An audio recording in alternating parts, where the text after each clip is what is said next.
Hello, guys. I hope you're fine.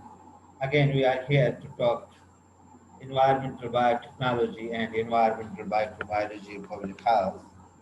And we are talking about biotechnology and the environment, that which type of biological techniques we can use in environment for its improvement and safety and for its betterment. We have talked in various aspects and various techniques, and we are talking here again.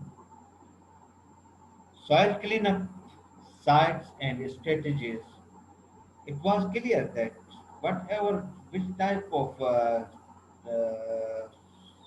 bioremediation activity or strategy will be adopted, it depends on the contaminated site or cleanup site. That which type of soil, which type of environment has been contaminated due to pollutants, and which type of strategy can be adopted, because every type of strategy cannot be adopted in every ecological system. Every ecological system and every site have specific strategies for its cleanup. Soil cleanups either remove it ex situ bioremediation. Suppose there is a place where pollution has occurred, where spill has been.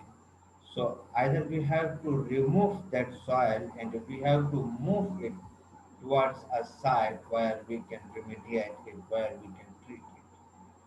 That is called ex situ bioremediation, means we have to transfer that polluted soil from site to treatment site, from site to another place where we can treat it. Or in situ means in place where accident happened, where soil pollution occurred, we have to treat that soil over there in place. If aerobic may require bioventing, suppose if soil, if we need, the strategy is aerobic, so may require bioventing. We have to provide oxygen for the enrichment of the microbial population, most effective in sandy soil, because in bioventing we are giving air through pressure to the soil. Due to this, one microbial population is flourishing over there, and the second thing, the concentration of pollutant is uh, decreasing due to dissemination, and it is a volatile molecule and volatile fractions are going to the air. And such type of technique is mostly suitable in sandy soil. Removed salary phase, solid phase, composting, and landfill and biofuels. These things can be removed. If there is a salary phase, we can remove it. If pollutant is present in solid phase, we can remove it. If it is composting, we can remove it. We can dump into the landfill sites as well as in form of biofuels. Bioremediation of water, wastewater treatment. We have studied this technique in detail in our previous class. Just here we have to see that which type of strategy we can adopt for the type of cleanup. Here we have to treat, here we have to clean the wastewater.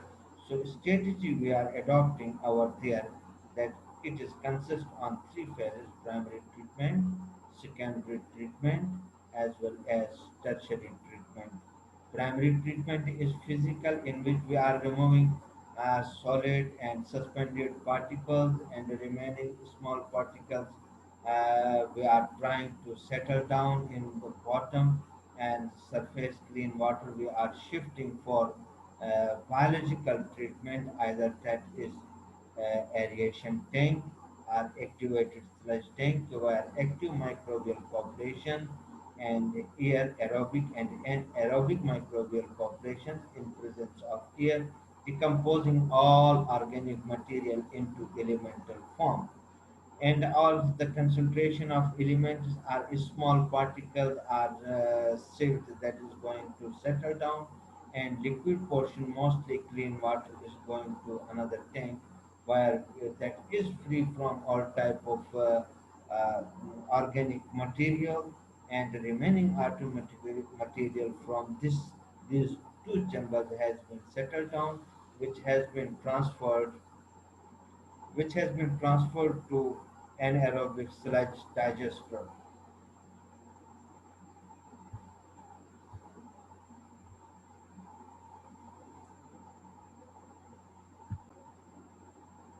Sorry for inconvenience. So again, we are talking about here that the remaining portions from aerating tank as well as from activated sludge tank, the remaining organic material is allowed to settle down and transferred to anaerobic sludge digester, where anaerobic sludge digester primary sludge is also coming from the primary settling tank, and from these two tanks where microbial decomposition taking place, the remaining organic material comes to the anaerobic sludge digester, where it is anaerobically decomposed and converted it into elemental form, which is further it is dried and used for as a fertilizer for the agricultural lands, landfill sites, and many more. And the water which is coming from these two area activated sludge system tank as well as from aerating tank, it is collected in one tank where chemical treatment is given to kill the remaining microorganisms over there. Mostly people are adding chlorine, but due to some problems, medical problems of chlorine, other techniques such as ozone and radiation, other techniques are used. Then this water can be reused or can be sent to the environment for uh, as discharge. So this is cleanup side. So here we want to explain only one thing, that we are adopting the remediating activity according to the cleanup side and the substance, because here was sewage water. Therefore, we have adopted this type of cleanup activity. So here, if you will see bioremediation of water, groundwater cleanup, suppose if there is contamination in inside of the soil, inside suppose oil tanks, petrol pump tanks, and chemical underground storage, due to any leakage, that chemical is going to seep inside of the soil and getting access to the ground aquifers, where it contaminating the groundwater, and at use this contaminant, this pollutant can come into the human contact by use, by drinking, and by irrigation or any purpose. So how we can treat such type of pollutants in soil? So here is a strategic clean water, oxygen, nutrients. What we are doing, we are digging a well, and we are providing nutrients, oxygen, and other microorganisms to that pollutant, that microbial communities will adopt over their nutrients, will support for their survivability, and will their they will increase their growth, and growing increasing microbial population will act on contaminant and will reduce its concentration gradually, and simultaneously we are adding oxygen. The oxygen concentration is oxidizing or reducing the breakdown components.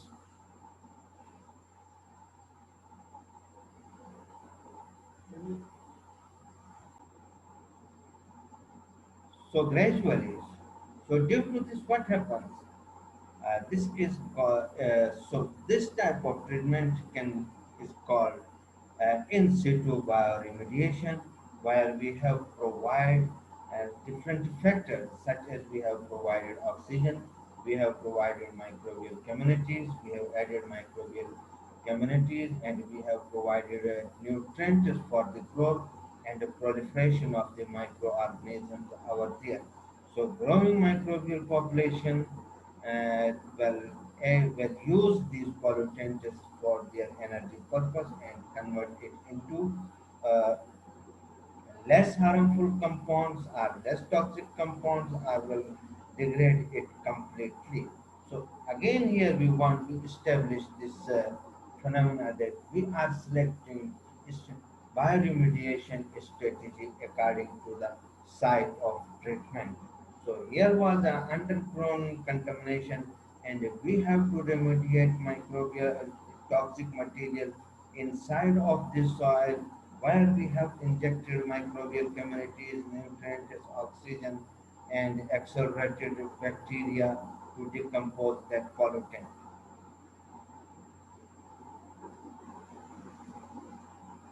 So, environmental diagnostics, we have to diagnose how we can diagnose that which type of pollution is there.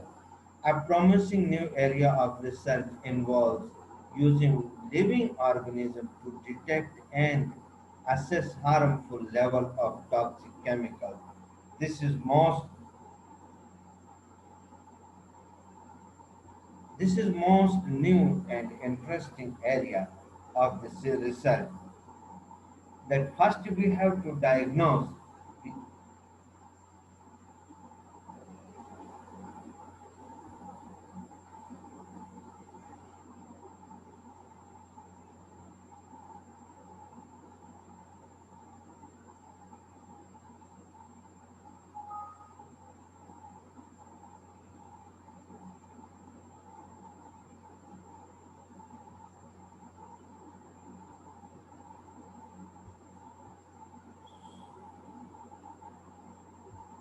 So this is a promising area of the research involved. We are using living organisms to detect the pollutant, pollution type, pollution concentration in every type of ecological system or inside of the accident. So sometimes we can use fish over here, sometimes we can use protozoans, sometimes we can use bacterial strains. So this is a new and promising area. Dinoflagellates we also can use for the detection of the pollutant in environment.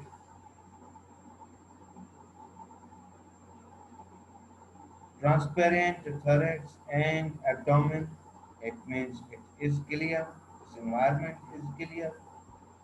When healthy, Daphnia are feed a sugar substrate, viracrotoside attached to a fluorescent marker that metabolize the sugar and fluorescence under UV light. Like this, when Daphnia are stressed by toxins, they don't have the enzymatic ability to digest the sugar,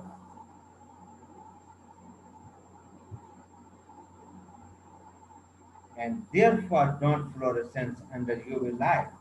So this is the technique by which we can use living organisms, we can use microorganisms for the detection of pollutant and pollutant concentration in any environment. This is new area of research and very interesting and promising area of the science.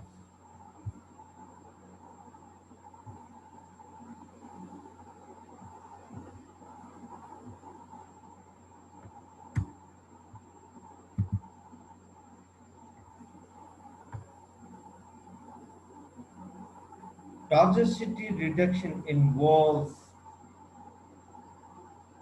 adding chemicals to hazardous waste in order to diminish the toxicity. Toxicity reduction involves adding chemicals to hazardous substances or waste in order to finish the toxicity. For example, if the toxicity results from heavy metal, EDTA will be added to the waste and the effluent will be tested again to determine if the toxicity has been acceptably reduced.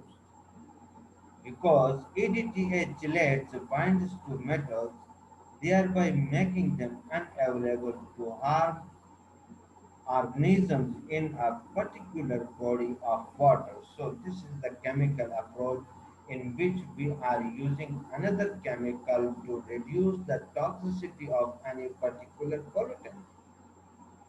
So example here we have used if there is a pollution of the heavy metals, what strategy, chemical strategy can be applied?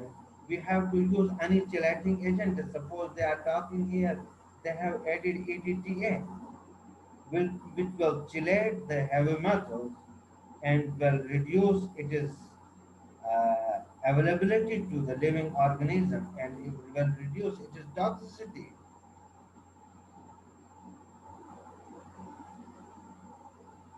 Sometimes applying genetically engineered strains to clean up the environment, so people and scientists they are working on it. They are designing such microorganisms which can be used for specific sites and for specific pollutants. Suppose such microorganisms are developed and naturally either that can be isolated from environment or can be genetically engineered in laboratory to decompose it to degrade the specific type of pollutant. Suppose petroleum eating bacteria, Canada Security of General Electric, heavy metal bioaccumulators. We can use certain bacteria which can accumulate heavy metals in body. Bacteria sequester heavy and radioactive metals and can use sometimes we can use microorganisms as biosensors such as Lux gene.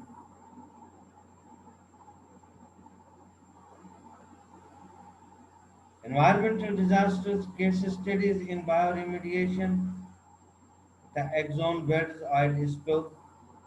It was the huge oil spill of the Exxon company ship which was carrying oil from one place to another place and it was broken down in Alaska Ocean and it destroyed a huge ecological system and living organisms over there.